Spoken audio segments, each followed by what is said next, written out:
Most people think their career success depends on technical knowledge or talent. But here's the reality. In almost every workplace, what holds young professionals back isn't lack of skill, it's poor communication. You could be the smartest person in the room, but if you can't express ideas clearly, listen actively, or build trust with your words, you'll struggle to move forward. The tricky part? Communication mistakes are often invisible. You might think you're doing fine, but coworkers and managers notice subtle signals that change how they see you. And the worst part is, nobody tells you directly. Instead, opportunities quietly pass you by. Promotions, projects, and respect. In this video, we'll break down 5 of the most common communication mistakes young professionals make, and more importantly, I'll show you exactly how to fix them. These aren't abstract theories. They're real practical shifts you can apply today to immediately look more confident and capable at work. So if you've ever worried that you're being misunderstood, overlooked, or not taken seriously, stay tuned, because you might be making one of these mistakes right now without even realizing it. One of the fastest ways to damage your credibility at work is by dominating conversations. Many young professionals feel pressure to prove themselves, so they talk endlessly in meetings, share every idea, or over-explain simple points. The intention is good. You want to show you're engaged, but the effect is the opposite. People start to tune you out.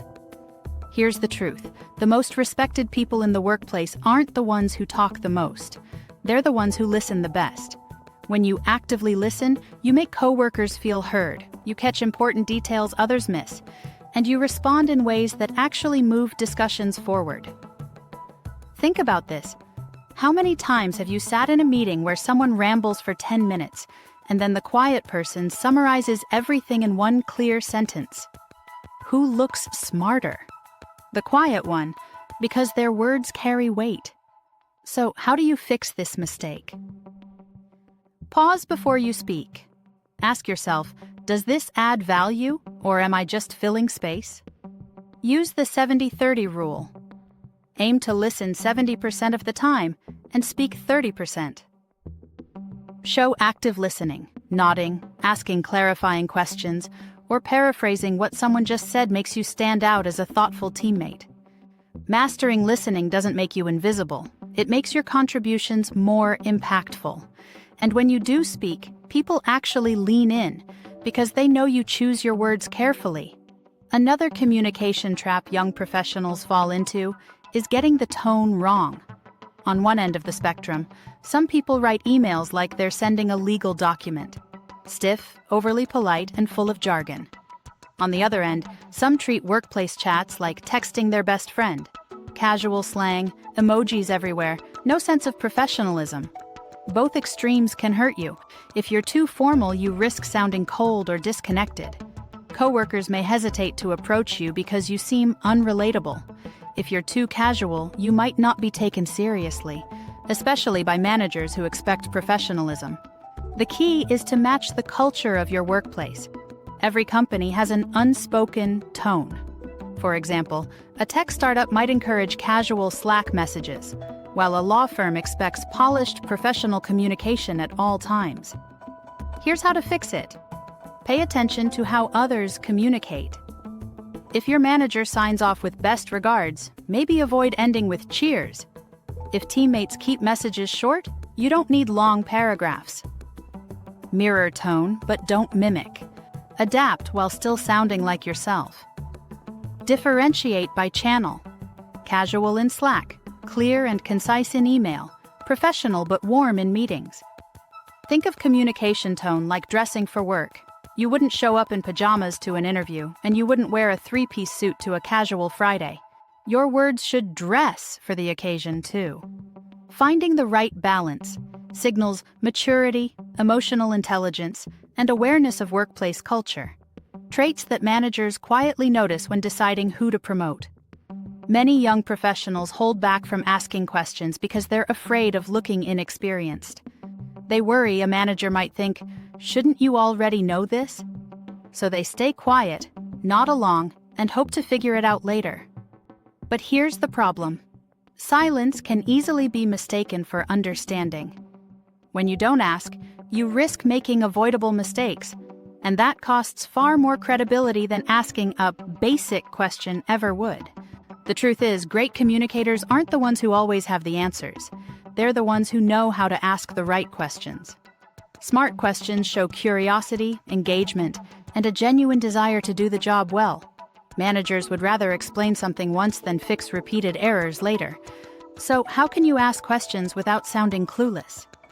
Do a quick check first. If the answer is already in the project notes or handbook, look there before asking. Frame questions with context.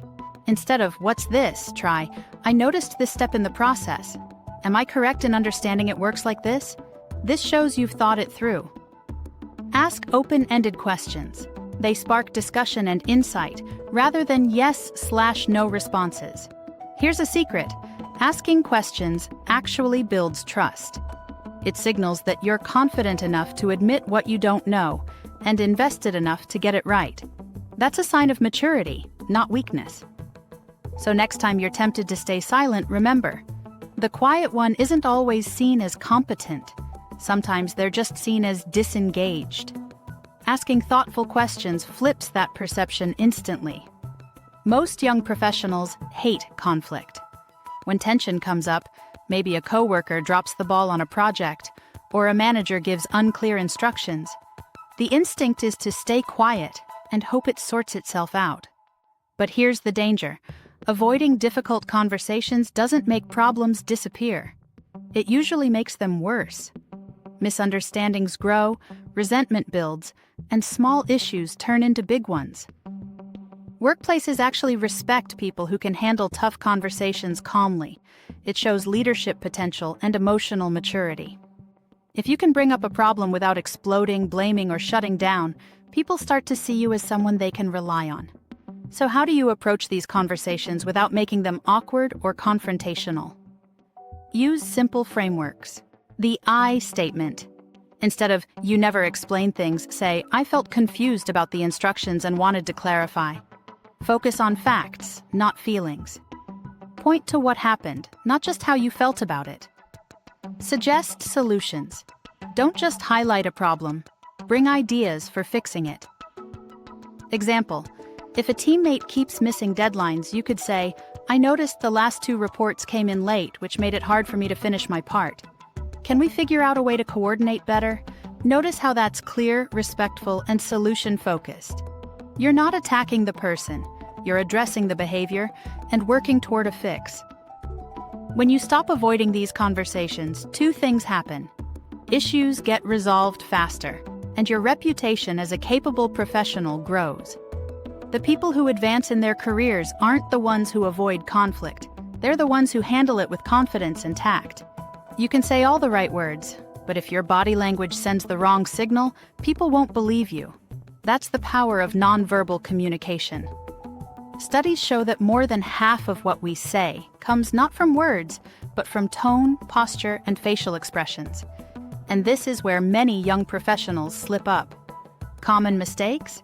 Slouching in meetings, avoiding eye contact, crossing arms defensively, or speaking in a flat monotone.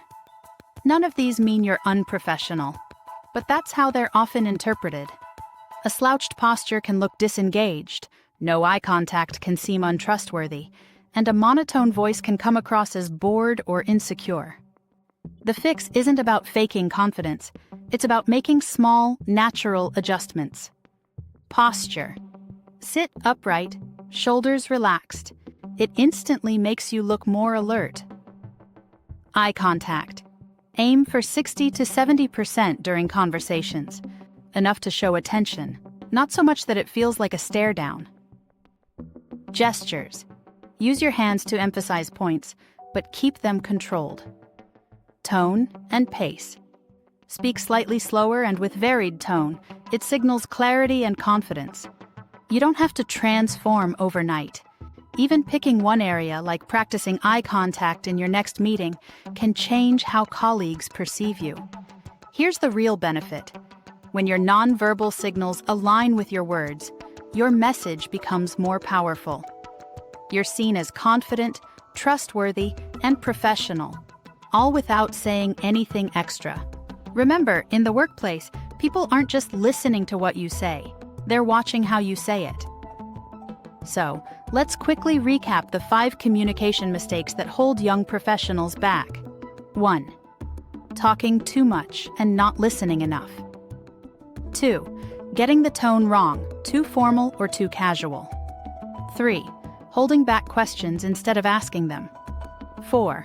Avoiding difficult conversations. 5. Overlooking non-verbal communication. The good news? Every one of these is fixable. You don't need to reinvent yourself. You just need to make small adjustments. And those shifts can completely change the way your coworkers and managers see you. You'll come across as more confident, more capable, and more ready for bigger opportunities. Here's a challenge. Pick just one of these mistakes and focus on improving it this week. Notice the difference in how people respond. Chances are you'll be surprised at how quickly your workplace relationships improve. Which of these mistakes do you catch yourself making the most? Drop it in the comments. You'll find out you're not the only one. And if you found this video helpful, hit that subscribe button and check out the other videos on career skills and workplace success. Your future self will thank you.